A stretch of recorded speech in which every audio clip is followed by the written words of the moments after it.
Good evening, everybody. Welcome to Politics in the Pub. I'm Richard Dennis from the Australia Institute, and if you haven't been to Politics in the Pub before, welcome.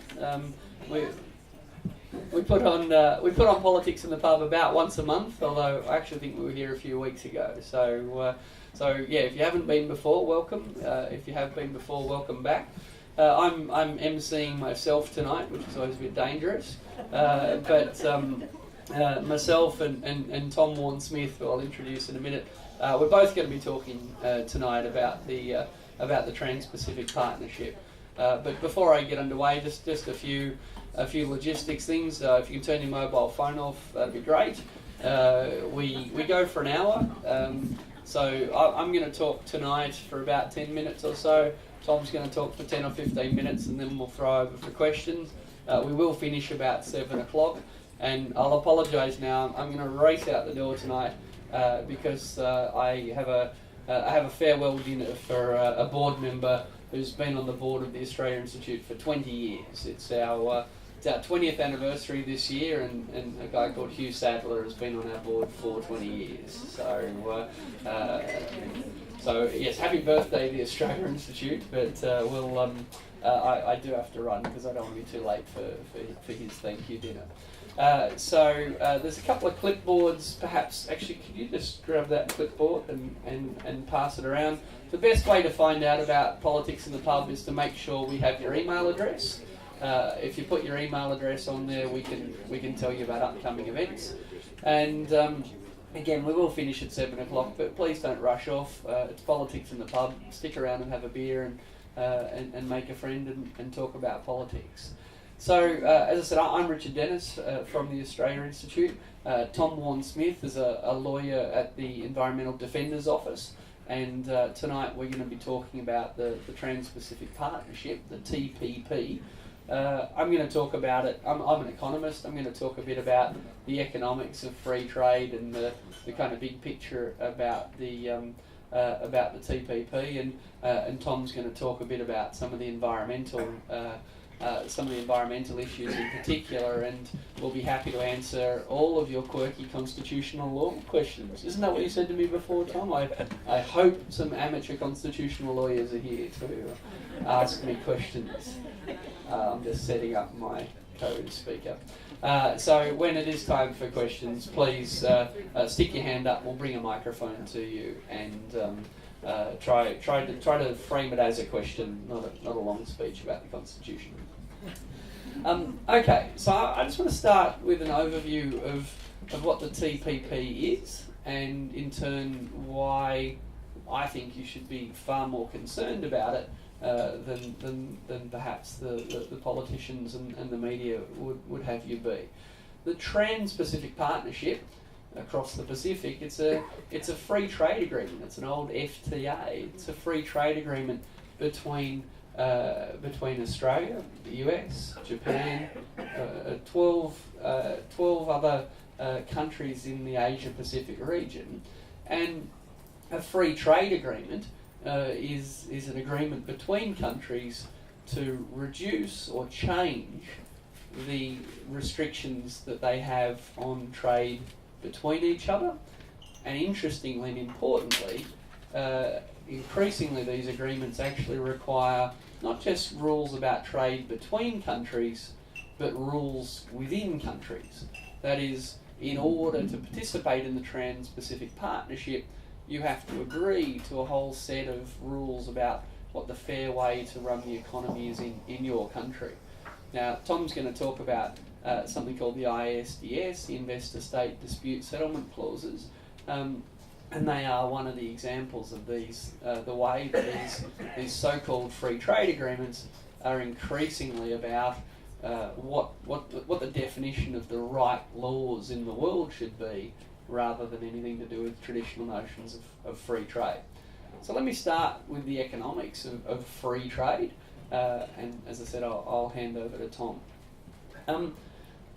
I could write a free trade agreement between Australia and a country in a sentence. There will be no restrictions on trade between Australia and insert country here. There's a free trade agreement. There will be no restrictions on trade. The Australia-US Free Trade Agreement's 1,400 pages long. Why are free trade agreements 1,400 pages long? It's full of restrictions on trade. It's called a free trade agreement. This is part of the genius. Alright, on the front cover and everything, it's a free trade agreement. And what do free trade agreements do? They enshrine all the restrictions on trade that countries are happy with. So, one of the problems from an economic point of view is that it's hard to have a discussion about a free trade agreement, because the debate becomes this philosophical conversation about, do you like free trade, or are you a red tape nanny status that thinks government knows best? Free trade, independence, liberty versus red tape nanny state. Whose side are you on? Whereas a free trade agreement has nothing to do with this kind of theoretical or philosophical notion of free trade, because again, it's 1,400 pages long. If Australia was interested in free trade, let's go through this. If Australia was interested in free trade, we would have no restrictions on trade in drugs. Okay, whether the drugs are heroin or whether the drugs are pharmaceuticals, if there was free trade, we could just buy whatever we wanted. If we wanted to have free trade, of course, we wouldn't be banning the importation of guns or other more complex weapons. Indeed, if we were interested in free trade and someone in Australia wanted to buy a baby and someone overseas wanted to sell a baby, then I'm not kidding, if you're interested in free trade, then that's the sort of stuff you'd support. Now, hands up here if you like the idea of free trade in babies. I knew it. Bunch of red tape nanny states. Alright, stifling innovation, denying people the opportunity to benefit from trade. No country in the world is interested in free trade. The question is, what kind of regulations do we want? What kinds of restrictions and limitations on trade do we want? Do we want to have limitations and restrictions on trade that are based on things like safety standards? Do we want to have restrictions and limitations on trade based on health standards? Do we want to have restrictions on trade based on cultural standards? So, for example, in Australia we have mandatory Australian content on television.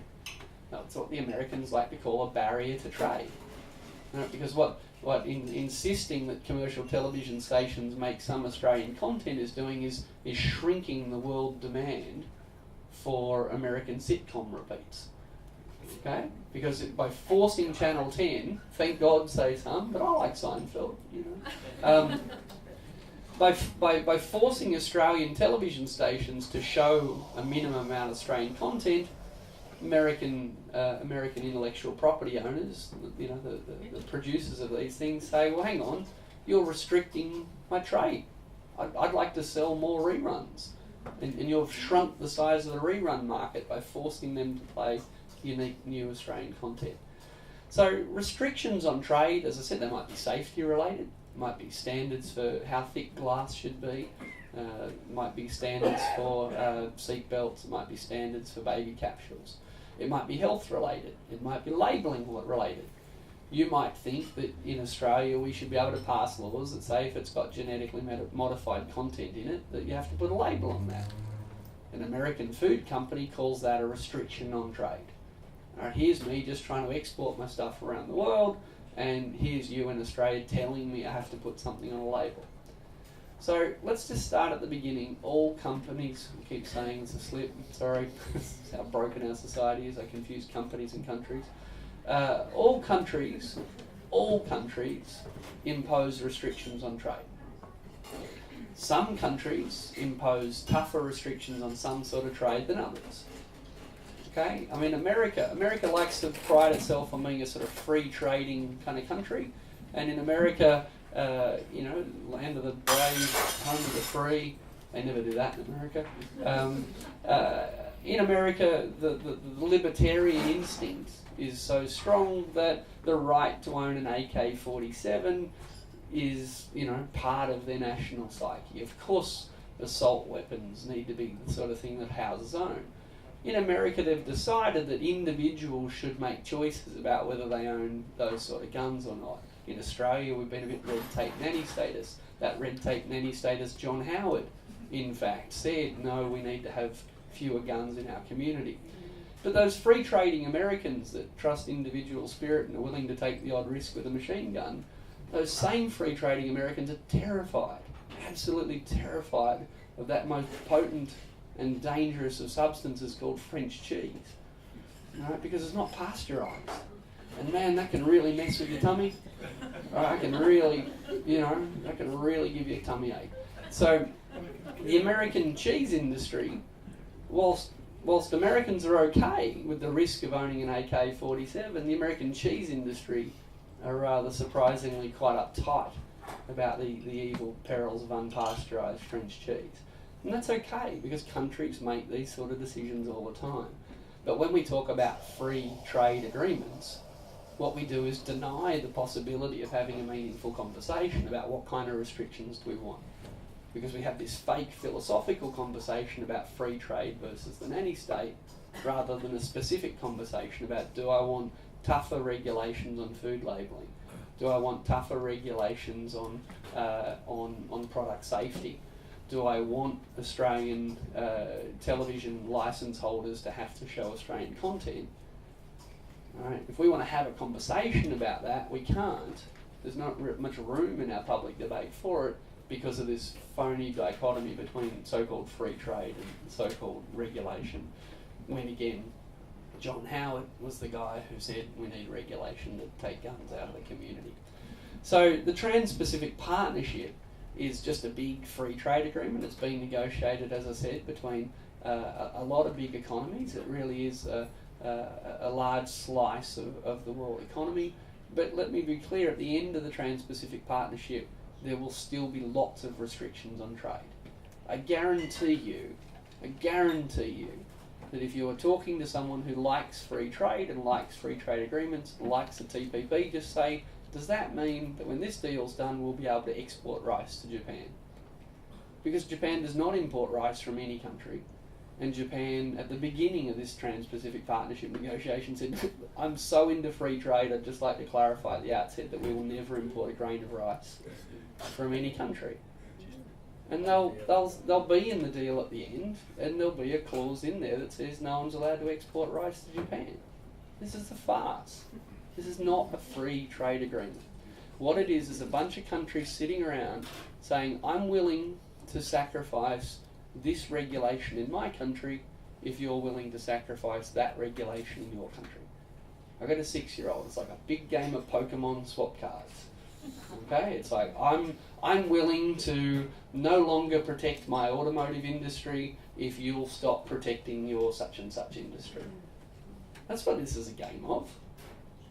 Okay, and when Australia did a US-Australia free trade agreement, and John Howard was adamant, we will never do a free trade agreement with the US unless sugar is included. All right, for whatever reason, a bunch of marginal seats in Queensland, sugar was a big deal, and we weren't going to sign a free trade agreement with the US unless sugar was in. Does anyone know what we did? Signed a free trade agreement, sugar wasn't in. All right, but they're not free trade agreements. They're collectively agreed restrictive trade agreements.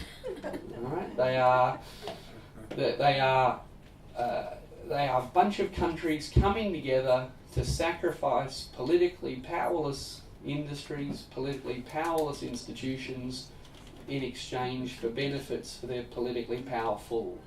Right, so we see the Trans-Pacific Partnership as all about opening up trade for our agriculture industry, as if the National Party is effectively in control of our government or something, and in exchange we want some other countries to sacrifice some of their industries.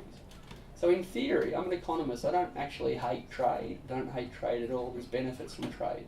But free trade doesn't exist.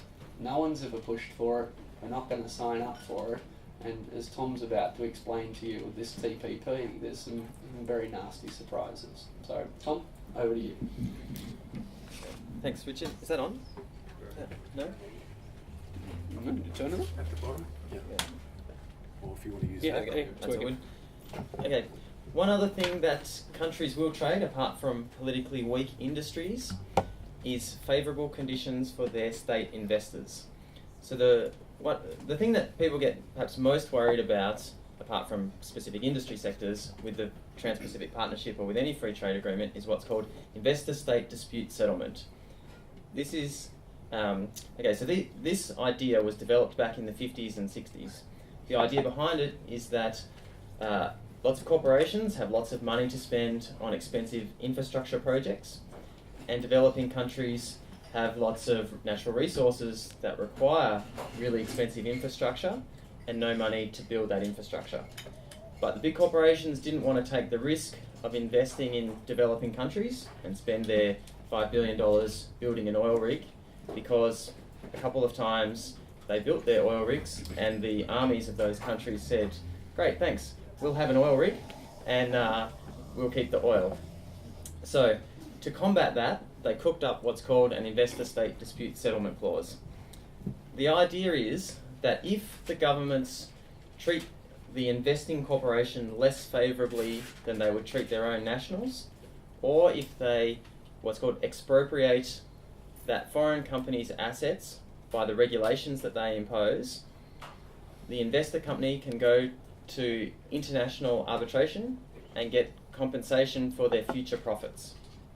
So if the government passed a law that said all oil rigs now belong to the country, the investing company could go to an international arbitration and say, they've expropriated our assets, we made that investment in good faith, can you please award us an amount of money for the future profits that we would have earned if we'd mined all that oil.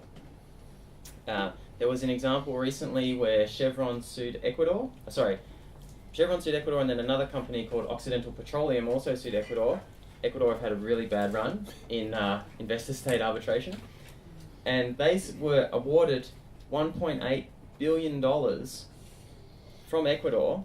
That's about half their annual health budget, because Ecuador said in the contract that allowed that company to build the infrastructure, there was a clause that said, but you can't sell your rights in our oil to any other company.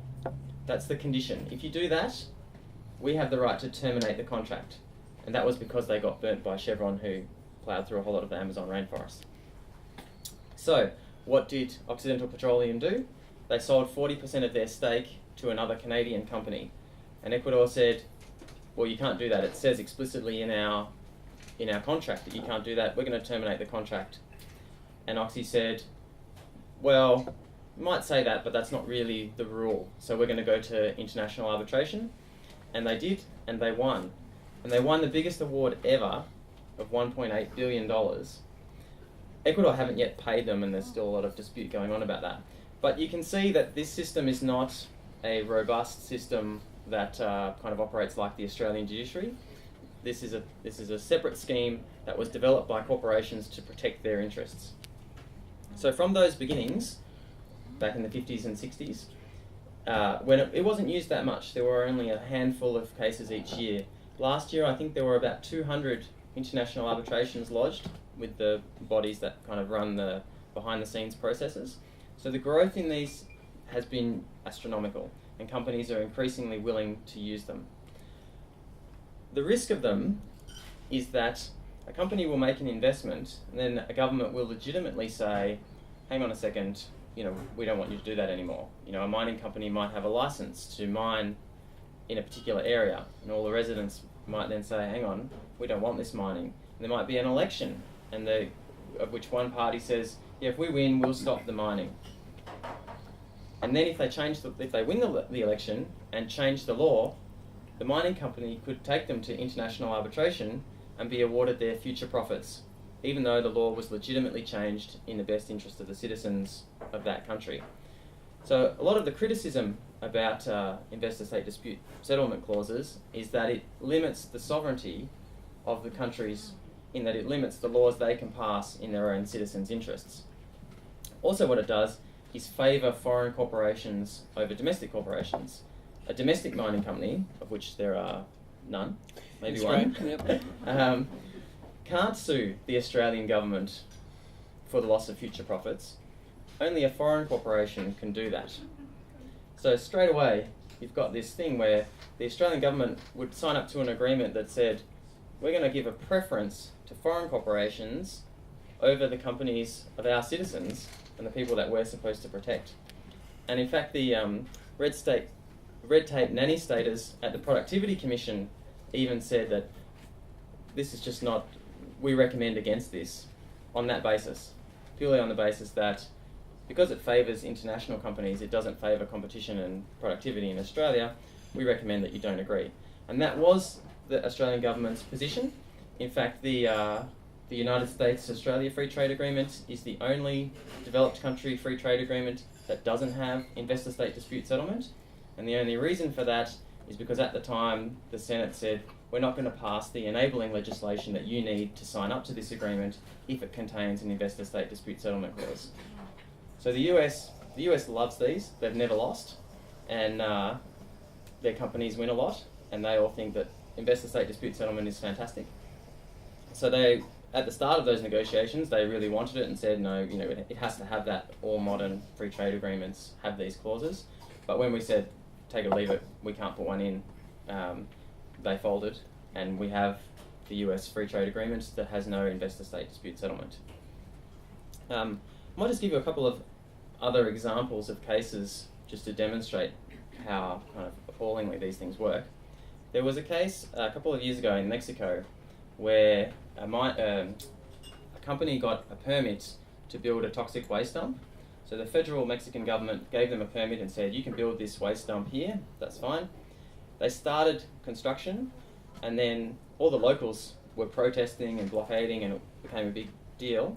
And the provincial government said, hang on a second, you need a construction authority to build that to build that waste dump, and we're not going to give you one because all our residents and the people who vote for us really don't want it.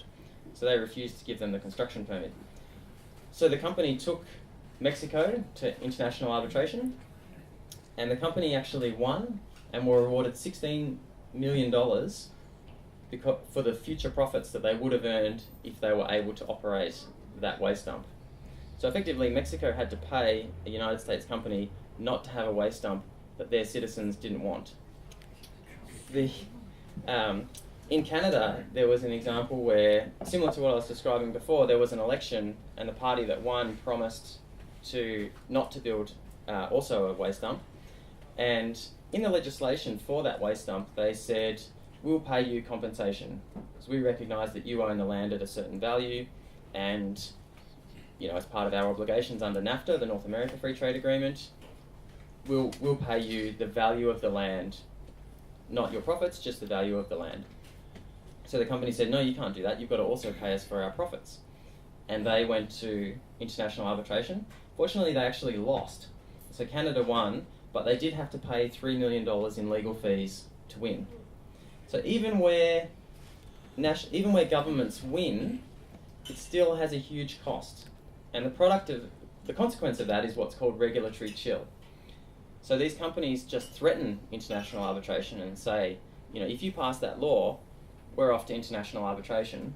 And oftentimes, countries blink and say, okay, we'll fold. In Canada also, Canada have been on the end of a lot of these cases because of NAFTA, and they still love it. All their media releases say, but free trade is great, and Canada is a free trading country. But every 5 minutes they lose in international arbitration, so work that out. In another case, they said, we're not going to allow anyone to import this particular chemical that gets added to fuel because it's toxic. And most other developed countries have banned it. I think it's called MMT, but don't quote me on that. Anyway, it's a toxic chemical that gets added to fuel.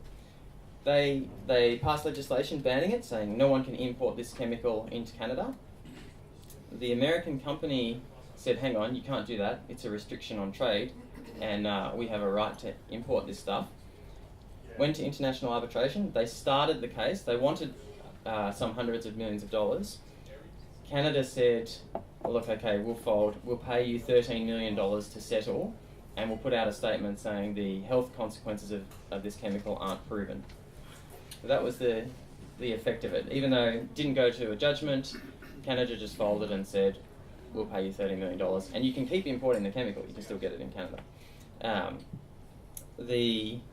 In Germany a few years ago, a regional government there a regional environment protection authority said to a company that operates a coal-fired power station, you have to improve the quality of the water that's coming from your cooling towers.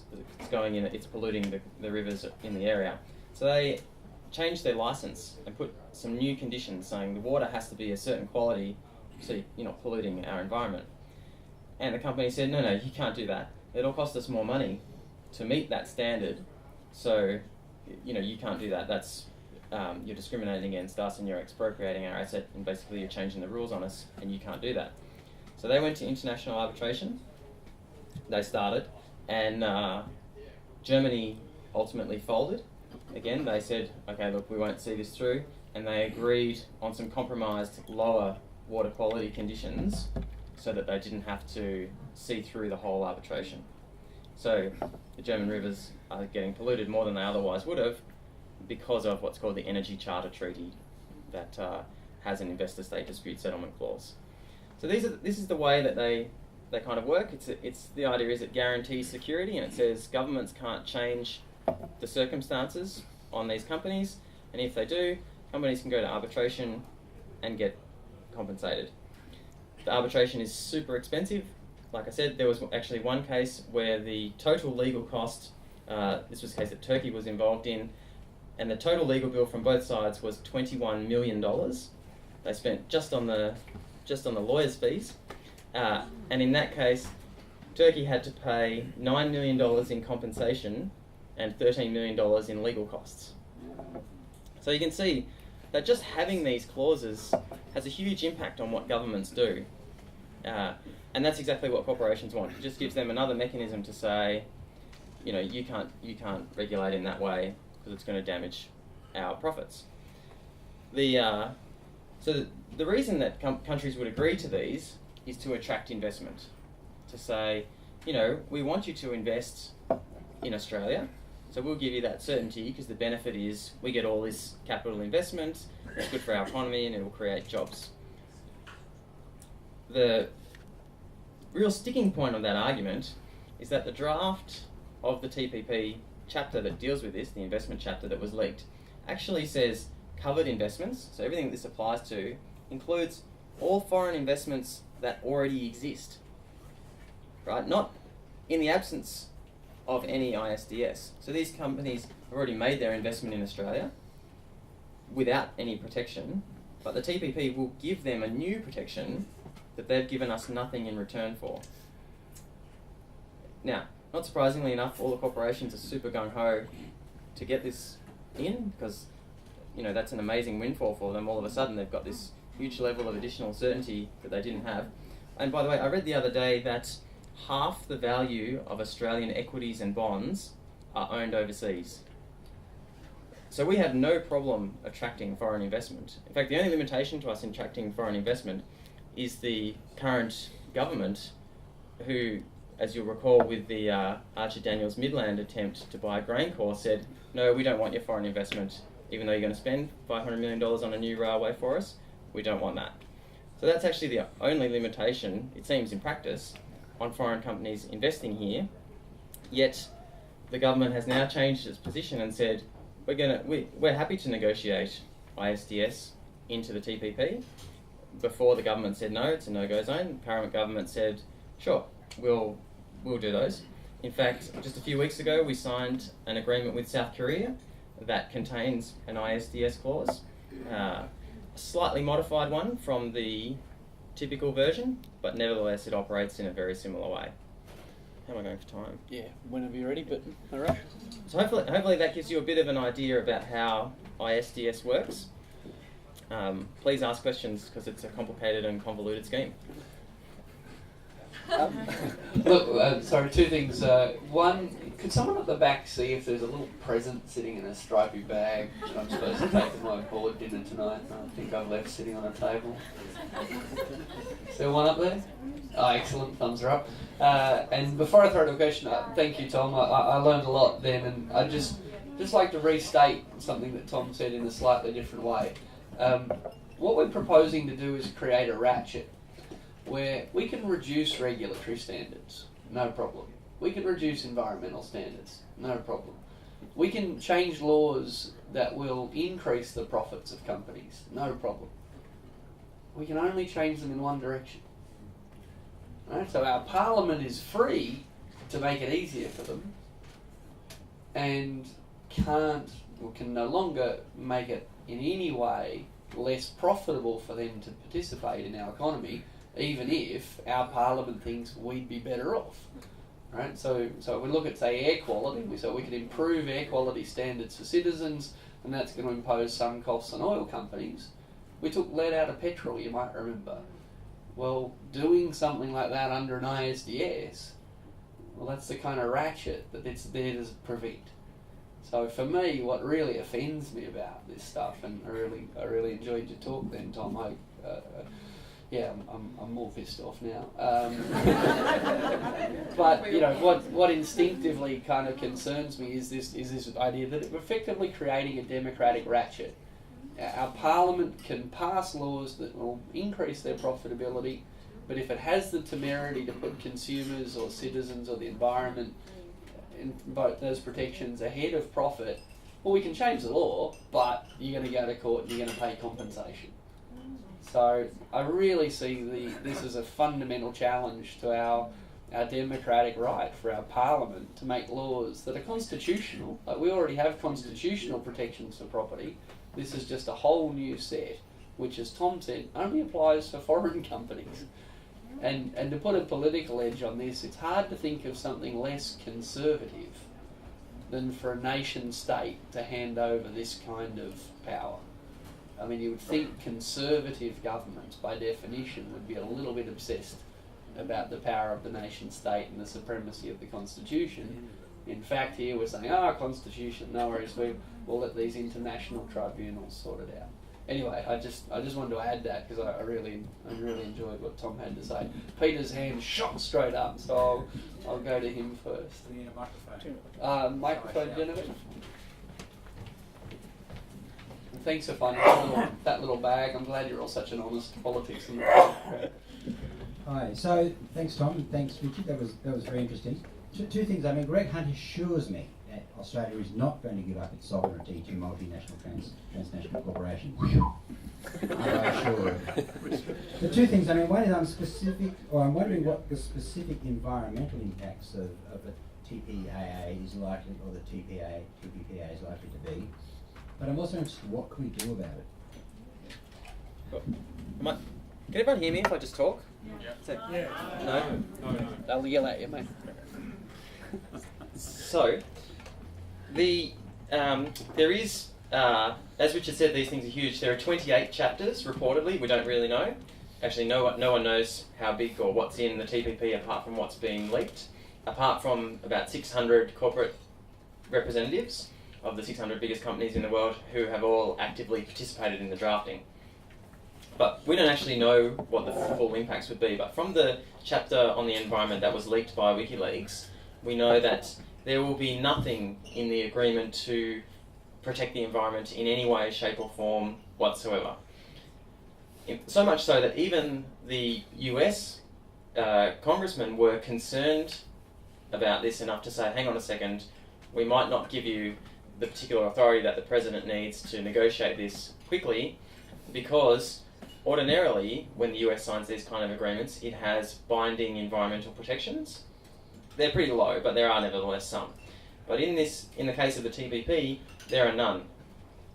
It says things like, we recognise that it would be desirable for states to take action on climate change, and the preceding sentence is, we recognise each country's sovereign right to regulate their environment as they see fit in their domestic circumstances. So we recognise that you can do whatever you like. It would be desirable to do something, but we're not going to impose any obligations on you to do anything. So there are no protections whatsoever for the environment. If a country does think that another country is doing the wrong thing, they can go to arbitration, but unlike the arbitration for everything else, this is non-binding. So where, if it's an investment dispute, you can go to a binding tribunal and get a financial penalty, or if it's another kind of dispute, you can get trade sanctions. in relation to the environment, all you get is a plan to rectify the situation if you so choose. So there's this whole convoluted process where you appoint arbitrators and everyone argues about it and you think about it, and at the end of the day they say, here's our plan to rectify it. Go for it. If you like. Don't feel you have to. That's the level of environment protection that's currently in place. It does recognise what's called pollution havens. So everyone acknowledges that having these kind of agreements basically allows countries to trade off environment standards. So one country might say, you can mine here, we won't make you do an environmental impact assessment. So, you should dig up our coal rather than Australia's coal because they'll make you do an impact assessment. And even though they'll let you do it, it'll cost you a couple of $1 million in the process. If you come to us, you can just do it straight out. So it recognises that problem, but says states can do whatever they like. So other trade agreements do say you can't, but this one says you can do whatever you like. And I can't remember the second half of the question. What do we need to be doing? I think Richard will give a better answer around that. Well, you need to keep talking to Greg Hunt. I mean, well, look, these questions come up at politics in the pub a lot. I think the first thing you need to do is learn, and by definition, you guys are more interested in this than most. But that said, I've probably given 3 or 4 talks on the TPP now, and all of them have had far more people at them than I expected. I was in Adelaide and I said, while I'm there I'll do a talk on the TPP, and I thought 30 or 40 people would show up. There's 150 people in a room, it just didn't fit. So I can't quite explain that. It hasn't really had much media interest. It hasn't had a lot of political interest. Look, you can't blame Rupert Murdoch for the ABC, I hate to say it. So my point, I suppose, is that it really seems to have sort of sunk in, even though it hasn't been much talked about. It's interesting to me that they've called it a TPP. They're not calling them free trade agreements anymore. Why aren't they calling it a free trade agreement? Because free trade agreement's got a pretty bad name. Well, that's right. So, they actually, they're smart enough to know, hey, this stuff's not so popular. The Australia Institute, if you Google us and TPP, you'll find some work we've done on it. Kerry Tucker wrote a really great paper for us on it. But as part of that, we surveyed the community, and, you won't be surprised, 90% of people haven't heard of it. But 80% of it, when you explain it to them, say, I'm not so happy about that.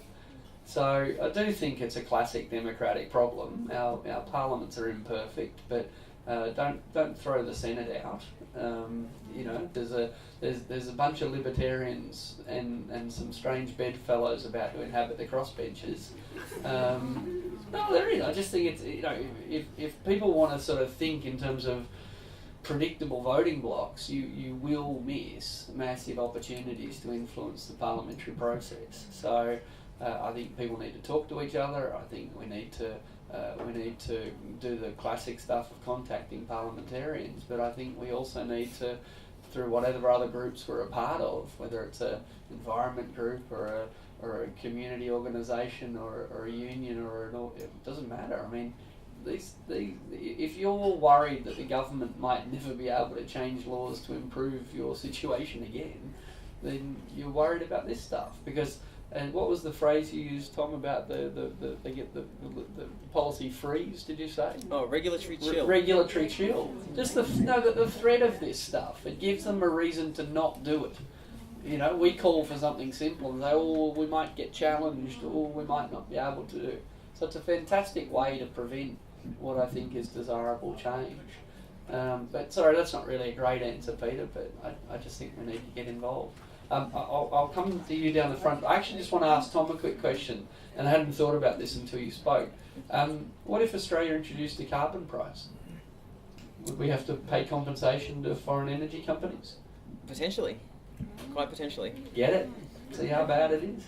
Why does our government hold on. sign this? Oh, sorry, you're not next. But you're soon. Just one question about the arbitration process. What do you do to get on this arbitration system? Who appoints the people on it? It is a very lucrative wicket. And also, has anybody taken the US to task in this arrangement? Yeah. So the way they're appointed depends slightly on the particular agreement and the other agreement that the agreement refers to. I didn't say this was easy. But essentially what happens is each party chooses one person. It's a panel of 3. So each party chooses one person, and then another person is nominated from a panel within, typically it's called the International Centre for the Settlement of Investment Disputes. And they have a panel, an expert panel of kind of eminent academics, and so they're the third person who's the presiding member of the 3-person panel. So that, there's a huge spectrum too, it's fair to say, of the quality of people that are appointed. In one case, Anthony Mason, the former Chief Justice of the High Court of Australia, was a member, and then there are examples where more often developing countries have nominated their cousin to, the relevant minister's cousin to be on the panel. So there's a bit of a spectrum. But it is a very good earner. So any kind of ambitious international lawyers, it's a lucrative trade. Sorry, what's the next part of the question? Has the US ever been... Has the US ever been involved? Yes, yeah. They've never lost, but they've been involved in a number of disputes. There was one case where, actually it was the one that Anthony Mason was a member on, a Canadian funeral company that operated in the US quite successfully for some years. Then I can't remember what gave rise to it, but anyway, they found themselves in some litigation in a domestic US court, and in what was it was a jury trial, and the prosecutor was saying, these foreigners, they're coming in and taking our jobs, and it was like it wouldn't have been allowed in an Australian court, and it was actually quite a fair example of where there should be a legitimate protection for foreign nationals in domestic courts, because they were clearly discriminated against on the basis of this kind of nationalistic appeal in the trial. And anyway, so when they lost, they went to international arbitration to say, hey, we weren't given equal treatment, and we're supposed to be under NAFTA. The panel said, yes, that's true, you weren't given equal treatment, but as it happens, because they were going to be bankrupt from this trial, because there was an award of some incredible amount of money, they incorporated in the US to take advantage of some of the bankruptcy provisions.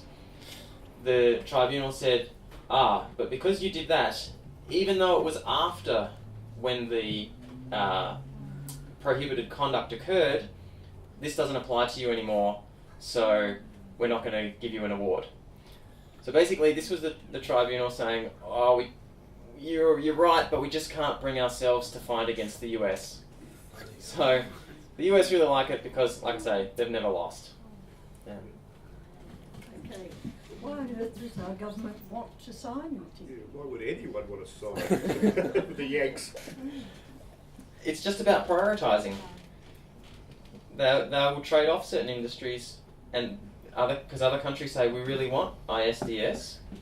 This is one of the essential things for us. So if you give us ISDS, we'll give you access to our market in X. It's just that basic kind of trade-off. And remember, corporate interests drive a lot of politicians, and they're the ones who make these agreements. Yeah. No, look. Sorry. I agree entirely. I think that's sort of the, for me, the most frustrating part. As I said, you just need to abandon any notion that there's some sort of philosophy underpinning this. These are preferential trade agreements. I will chuck some of my industry's current protections onto the fire if you'll chuck some of yours onto the fire. I'm motivated by my domestic political priorities. You're motivated by your domestic political priorities. If you remember your high school maths, you draw a little Venn diagram. Where do the circles overlap when negotiating about the 20% of things that there's some common ground on. I'm sticking with 80% of my protections. You're sticking with 80% of yours. How do we go in this negotiation?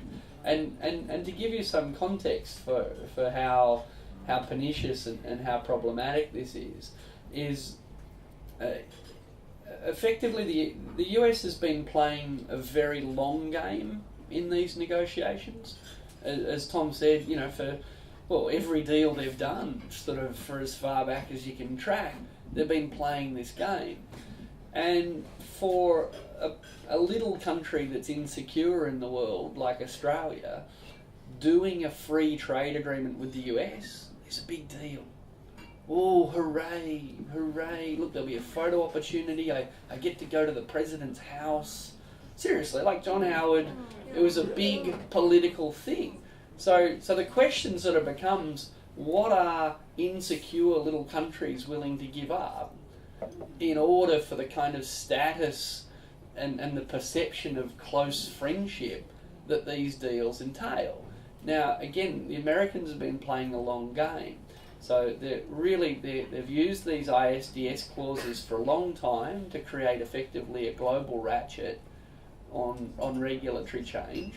They've used these deals. The other thing they're super uptight about in all these deals is their version of intellectual property protection. Now, a classic example of this is when Australia was doing the US Free Trade Agreement, and the Australia Institute was quite actively involved in that. We rather strategically chose to focus on the pharmaceutical benefits scheme because we knew one way to get Australian public concerned about free trade was basically say the Americans want you to have more expensive pills, and we had some success in that. But during the Australia-US Free Trade Agreement, the Australian entertainment industry was very uptight about protecting Australian content on television, because the Americans have made some noises that that's a problem. And I heard an interesting story about this a little while ago. Basically, day one on the negotiations went a lot better than everyone thought. Australians showed up all ready to be sort of monstered on how they had to give up their Australian content standards. And it turns out the Americans said, no, you can have them. We just want no restrictions at all on internet distribution of movies and television and all those sort of things, because this is 2001. And what's the broadband? This is when modems still made a lot of noise. All right, they were locking in intellectual property regime back in the early 2000s when pathetic little countries like Australia are looking forward to a photo op. So what do we get out of them? We get domestic political benefits for our preferred industries. National Party, 5% of the vote, Deputy Prime Minister. Never forget there are minor parties in Australia with disproportionate influence, and they're called the Farmers. Warren Truss, Deputy Prime Minister, people, don't forget. But the National Party is sitting there in Cabinet having disproportionate interest on what we want out of these deals. So we show up saying, can we sell you some beef? And they're like, sure, just give away a bit of your sovereignty. Easy. Why are we still haggling? Richard, you're being too negative on free trade agreements. I'm sorry, I haven't got the call, but I really must insist. I agree that there are trade-offs to be made, and sometimes I think we grovel a bit too much and get in too easily. But to sort of imply or carry on from what you've been saying, that kind of this is all no bloody good. I mean, the issue is, when we do trade off something, what do we get and what do we pay? Yes. And I wouldn't like anybody here to think that there's nothing in trying to reduce barriers to protection and cut out regulation. There's a lot to be gained. Yeah, there's a whole bunch of economics that said it's a bloody good idea. If we don't implement it right, that's fine, but please don't suggest it's crap. I think I said quite explicitly that I actually like trade, and that I think trade has the potential. It'll be on the tape, I'm sure. I know I said this, that I like trade. But some of the other stuff you're saying is... what we're here talking about... No, thank you. Thank you, Martin. Going on about the Country Party, well, sure. I mean, right. maybe the specific details, but let's not be quite so political about it. No, I'm sorry, it's politics in the pub. Welcome to politics in the pub. I will be as political as I feel like being. The point, we are here talking about the worst bits of free trade agreements. That's what we're having a conversation about. That's how you political get like that. We're talking here about clauses in free trade agreements that have no economics behind them. I'm not in favour of this interstate Yeah, business. okay. Oh, that's rubbish. Again, and the Productivity Commission. So again, just to be clear, I don't hate trade. I don't think regulation is in and of itself a great thing. But I think in a democracy, we have a constitution that says that our parliament can or can't pass certain laws. And that's, yeah. And if Americans don't want to invest here because we reserve the right to have air quality regulation, then they shouldn't invest here. Could I abuse the privilege by asking Tom a question? Of course you can. Well, maybe we'll get you the microphone though. Oh, Just so people can hear. I'll stand up. Oh, here it No, comes. This is short. Tom, at the beginning of your comments, I heard you say that this ISDS... You know, the microphone. I thought I heard you say that this ISDS thing operates so that we can't make laws that affect foreign companies different from the laws that we make to for our own companies. And if that's true, then one of the things I'd be doing is sacking all the lawyers that have represented the companies or the countries that have been fined under these things. Because, I mean, surely, you know, carbon tax, for example, you asked about a carbon tax. Carbon tax applies to Australian companies, foreign companies. Maybe I'll just So clarify. where's I'll just clarify there. Okay. A law applies to anyone within the jurisdiction. So Parliament's only passed one law. It's, you know, you can't walk on the left-hand side of the street. It doesn't care who's walking on the left-hand side of the street, if they're foreign corporations or domestic corporations or you and I. What I was saying was, domestic corporations won't enjoy the benefit of the protection against regulatory change that international companies will enjoy. The laws that govern them are exactly the same. It's just about the consequences and this additional mechanism that foreign corporations would be able to utilise. Does that make sense? I think it's true.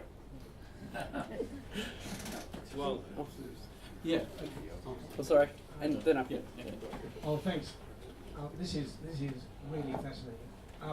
It's pretty clear that the US has a wish list. That US corporations have a wish list from Australia, and it's pretty clear that we'd be clobbered in relation to national legislation that sort of infringes that wish list.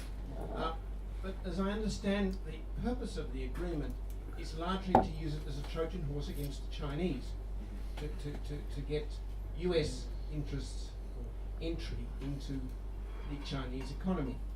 To what extent will this come back, do you think, to bite the United States via China? I don't know about the Chinese agreement. Look, I don't have particular insight into that, but there's an element of it that I've thought a lot about. The Americans have run a 30-year geopolitical strategy around intellectual property protections. The American economic strategy for many years has been other countries should make stuff, other countries should sell stuff, and every time someone makes something here and sells it there, if it's got a Nike swoosh on it or something else, I'll just take 30%. You know, I didn't make the shoe, I didn't sell the shoe, I didn't transport the shoe, but did you see the swoosh on it? I own the swoosh, I get 30%. Now that's fine, no one's holding a gun to anyone's head to buy the swooshy things, but the Chinese have got quite a different approach to intellectual property. And that is, the Americans paid us to make 100,000 shoes with a swoosh on the end, and when we finished making them, we made another 100,000 and sold them. And we didn't pay the 30%. Now we run around saying, they're pirated shoes of lower quality. They came from the same factory, it's the same place. Now at the moment, no one really cares too much. But there's a massive geopolitical tension coming up, I think, this century. And I say this century, I don't think it's coming this decade. And that is, at the moment, America's kind of played a long game where it sort of says, it doesn't matter where you are in the world or what you're doing, if we own the intellectual property on it, you can post your check back to us. And the Chinese aren't posting the checks. Right? They've never posted the checks. And to date, the Americans have played a game that's pretty bully boy in this. You know, you don't post the checks, I'm going to hurt you. So, you know, we can't call sparkling wine champagne, right? Because it's not produced in Champagne. Does anyone know what they call sparkling wine made in California? Champagne. Because when the French said you can't call it champagne, you know what the Americans said? Get stuffed. And if you don't like it, how about not selling champagne to America? Oh, okay. So the point is, America's got disproportionate negotiating power and all these because of the size of their market. This game doesn't work against China. So I think we're in for a fascinating half century, watching how a Chinese superpower that doesn't explicitly reject the American intellectual property regime, it just largely ignores it. How that's going to interact with an America whose whole kind of economic strategy is based on someone else can make it, someone else can buy it, but I get my slice either way. I don't know how that's going to play out, but I think it's going to be interesting to watch, and I don't think it's going to be settled by 3-person panels with someone's cousin on it. Right, look, coming back to the question behind me, and just to get clarity, when will we see the 1,400 pages? What is the political process for us scrutinising it? Because, I mean, sure, while the Commonwealth has got charge of commerce, it doesn't have charge of, in our constitution, of all the state, environmental, land management, all those implications. It's not constitutionally theirs. So the High Court might have a real problem because, hang on, the Commonwealth is operating way beyond its Australian constitution. Well, it's coming, Tom. The Constitution's coming. Look, Tom will have a lot more to say about that than I will. But let me just say that when it comes to when it comes to nation states sort of making these deals, some nation states have chosen to consult a lot more broadly than Australia has. Okay, so the American government is engaging with community organisations about the draft text. The Australian government is not. The American government is engaging with industry about the draft text. The Australian government is. All right. So yes, these negotiations are typically confidential. They are not top secret. They are not national security issues, and the Australian government is making no efforts to ask concerned community organisations, environment groups, unions what they think about it. Other countries who are involved in the same negotiations are showing that draft text. Now, what we know about it, we know from WikiLeaks, but in other in other countries, civil society is at least seeing some of these draft agreements. They're being asked not to share them. Clearly with the environment one, someone broke that. But let's be clear, pharmaceutical companies are reading this stuff. The entertainment industry in the US is reading this stuff. They are saying, we don't like this bit, we would like that bit. And we have no ability to inform that negotiation process. In fact, at the start of these negotiations, back in, I think it was 2006, 2008, when they first started cooking up the TPP, the participant countries signed an agreement saying, we'll keep all the negotiations confidential. So unlike other trade agreements, there's an explicit piece of paper with all the countries' signatures on it saying, we'll keep it confidential, but for the certain corporations that they can consult with. So that is a distinction in this agreement. In fact, even for NAFTA, the North America Free Trade Agreement, before that was signed, the White House put up a copy on their website for everyone to have a look at and say, we think this is a good idea or not. But with the TPP, even the US Congress and senators haven't seen it. Australian politicians certainly haven't seen it. They did let the chair of one of the committees in the US Senate see it on condition that he couldn't say anything. So all that he's said since is, yeah, it's what you think it is, kind of intimating that it's as bad as you think it is. And that's it. No one knows what's in the detail. I mean, that's a good question to ask your local representative. Why are you going to sign up to a deal that you haven't seen? Just to answer the other parts of the question, the typical process in Australia is that the executive, so the government, signs the agreement, and then it gets presented to the Joint Standing Committee on Treaties.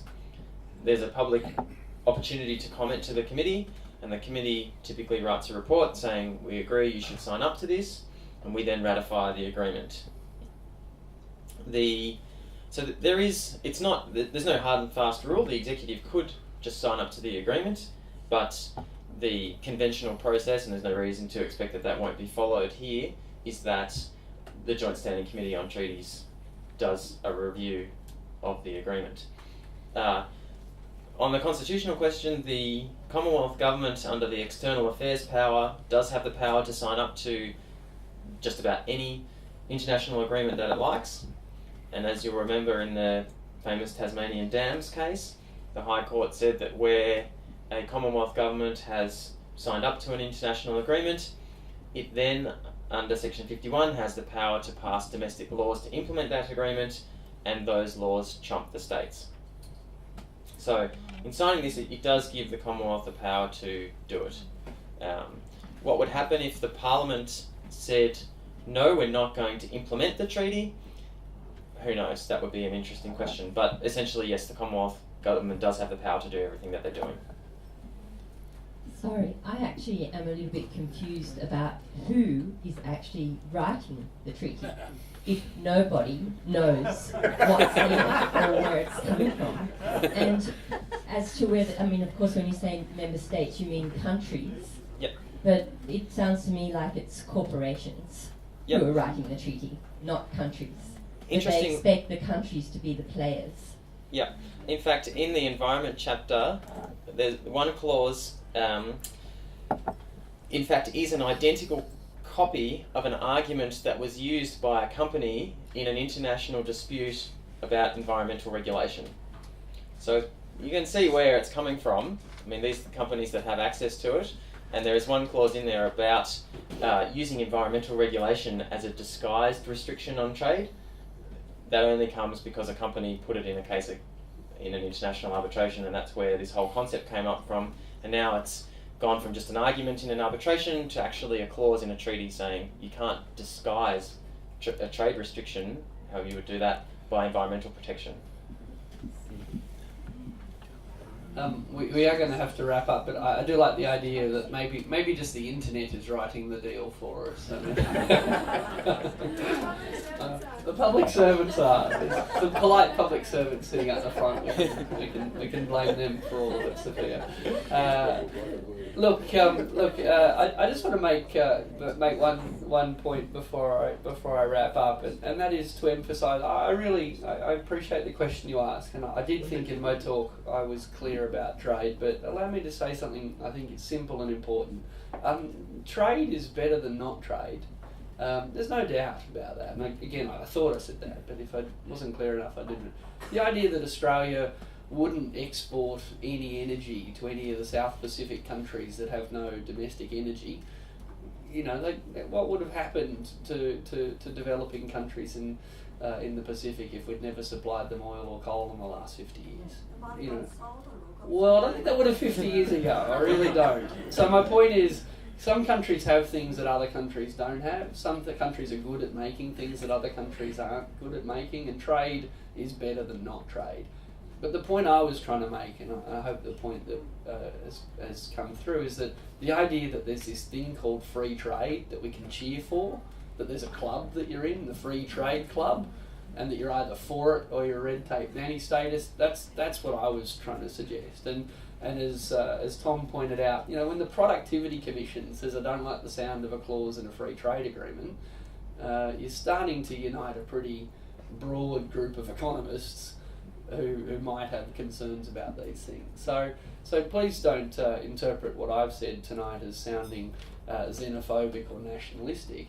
But I do think in the way we've structured the world is one of countries with many of which, and certainly ours is a democracy, where our constitution sets up limits on the laws we can and can't make. And to hand over the right to make laws that our constitution says we can make, and say we'll let some other some other arbiter make decisions, and while the High Court can strike out a law, and while the High Court can award damages, let's let some international tribunal of lawyers do that instead. I think it's a very radical proposition. So look, as I said, if you're interested, find out more. The Australian Institute's done a nice little paper on this, again by Kerry Tucker, just Google it. Google TPP. The people at AFTINET, I think, have done really interesting work on this. Talk to people about it, because there aren't many people I've spoken to who've actually thought what we've talked about tonight is a good idea. But enough of that. Would you please join me in thanking our guest, Tom Warne-Smith.